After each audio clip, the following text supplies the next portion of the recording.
A debtor must be very accurate in his or her dealings with the court, including filling out the statement of financial affairs and schedules accurately. These papers and a debtor's testimony at the 341 meeting are sworn to under penalty of perjury. There can be severe consequences for violating this duty. Let's hear from a bankruptcy judge, Judge Paul M. Glenn.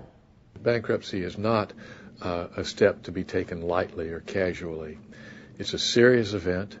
It has some real benefits. I mean, it will help people save their homes.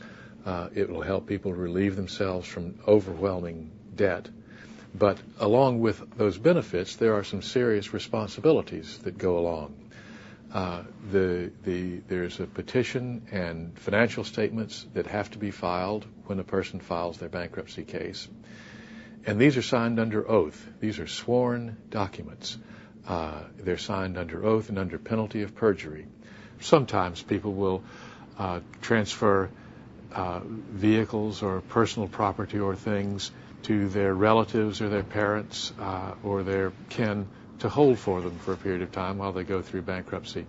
That is clearly a non-disclosure of assets and is a bankruptcy fraud. So any transfers that have been made within the last period of time have to be disclosed on the schedules.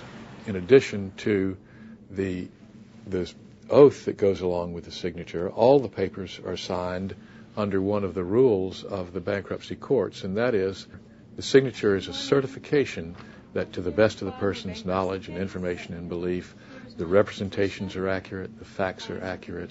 The consequences of not being candid and not being truthful on the schedules, there is a criminal law that says that if anyone files a petition or files a document that makes a false or fraudulent representation, then they are subject to criminal prosecution, which provides for fines or imprisonment even up to 5 years, or both of those. So it's a serious crime if there are material misstatements that could be prosecuted.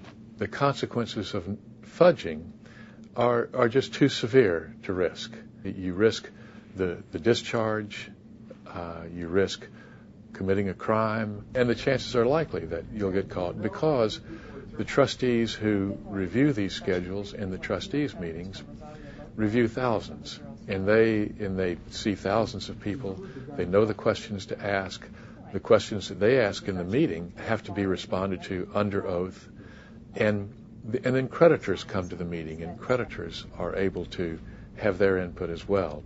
The likelihood that non-disclosures will be found, and if they are, then there are serious consequences to that. Sloppiness and gross negligence are among those criteria that will lead to the conclusion that the omission is intentional. Take your time, get it right, and be honest.